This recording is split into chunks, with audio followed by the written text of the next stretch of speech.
In the Christian Church Disciples of Christ, the last full week of February is known as Week of Compassion, and it is both a 7-day period and the arm of our denomination that responds to human suffering and natural disasters, both near and far, 24/7, 365, all right? Or as their mission states, as the Relief, Refugee, and Development Mission Fund of the Christian Church Disciples of Christ, Week of Compassion works with partners to alleviate suffering throughout the world with a vision of a world where God's people transform suffering into hope.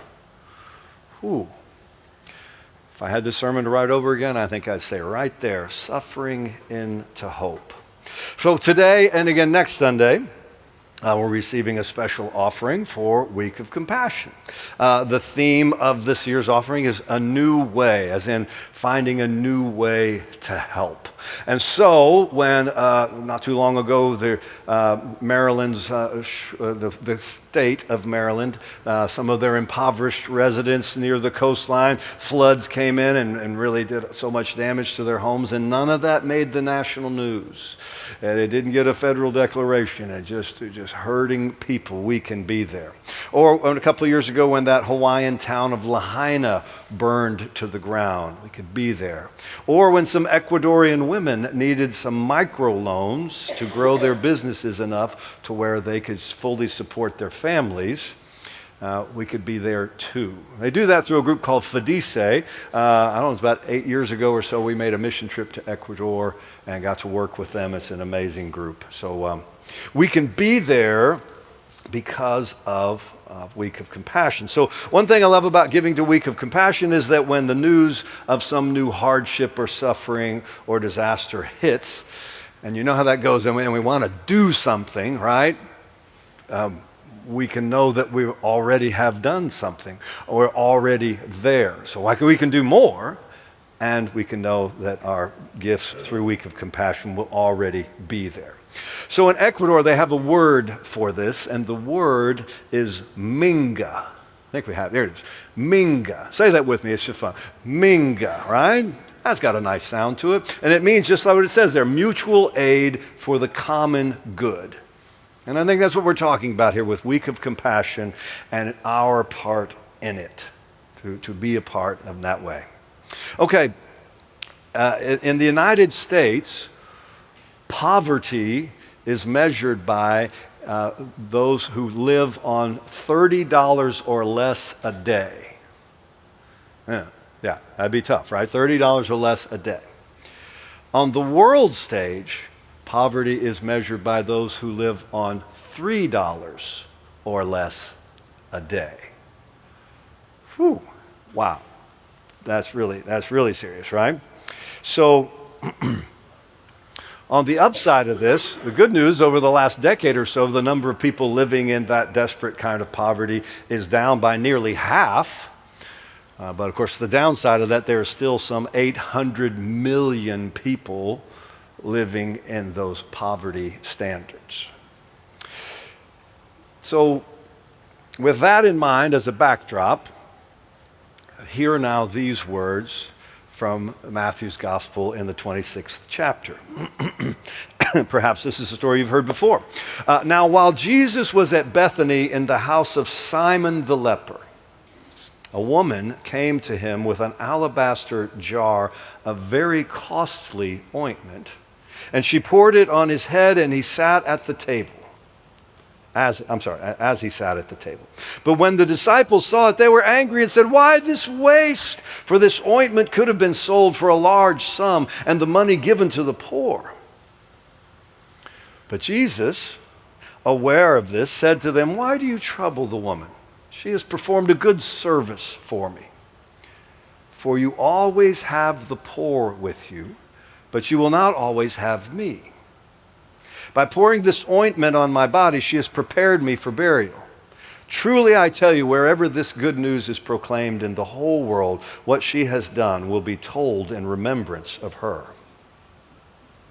So here ends our reading. And more on that here in just a moment. I mentioned we held our annual Valentine's banquet here Thursday. It was a good time had by all. There was this one crazy thing that happened that I'm not even sure everybody saw this in the room. But just about the time the food was served, a woman stood up right where she was and started singing to her she was new, I don't know, she was to her husband, to her boyfriend, whoever it was, and she was just letting it, no, completely uninhibited, just letting it out, singing that Tina Turner song. You remember that? You're simply the best, better than all the rest. It was crazy, and it was awkward, and it was kind of amazing all at the same time. All of that wrapped up. It was so great that I videotaped it, and so I'm going to. Okay, actually, none of that actually happened. But that is really, thank God it didn't, right? So you missed that, didn't you? It's like, I don't remember seeing that. But that's about how crazy this story is about Jesus and this woman who shows up at the house, breaks open this vial, and just pours it on. What's going on here? And so it was, as the fictitious story, it was awkward, it was kind of inappropriate, and it was amazing all at the same time. So Jesus' words, "The poor you will always have with me," is intricately tied to this story of Jesus' anointing, right? Intricately tied to that. In it, the woman comes into the house where Jesus is eating. She breaks open this vial of super expensive perfume, ointment, oil, whatever it is, and pours it on Jesus' head. So this sounds totally weird to us, right? That would be really a strange thing. But in Jesus' day, that would be a very honoring thing to do, to anoint him, to bless him in that way. And so that's what was happening there. So this story shows up in each one of the four Gospels, John, Luke, Mark, Matthew, each one of them, and each one of them has a little bit different twist. All right? So in John's gospel, the story says the woman is Mary Magdalene. Boom. In Luke's gospel, it does not identify her as Mary Magdalene, it identifies her as a notorious sinner. And then in Matthew's reading, which we read today, she is described only as a woman. And then in 3 of the 4 gospel accounts, there is some version of these words of Jesus, which I've hit again and again. "For you will always have the poor with you, but you will not always have me."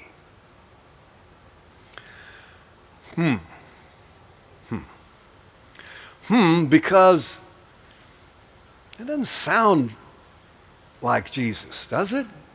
It doesn't sound quite right. I don't understand. So unfortunately, some Christians have used this story to justify ignoring those in need, or perhaps just moving them down the list of priorities. That's not good. Unfortunately, some others would interpret Jesus' words to mean that, well, the poor are kind of like death and taxes. It's just inevitable. They're always going to be with us, so and the unspoken, unwritten thought there is, yes, we should care, but maybe not that much. And that's no good either. So fortunately, these sentiments, in my opinion, don't jive with the overall, what I know about Jesus and what I know of the Scriptures. So what do we do then? So this story, this quote, at face value, leads us to an incomplete understanding of what Jesus is trying to tell us. And in this case, this is where we watch out for what we call proof texting. Do you know about this? Proof texting. Proof texting is when we use one verse or sentence or a phrase out of the Bible and take it completely in or out of context to prove a point, whether that was what it meant or not. We use it to prove some other point. So we have to be careful with this, with how we read and understand the Bible. The context of the words and the story, etc., all of that make a big difference in what we understand these things to mean.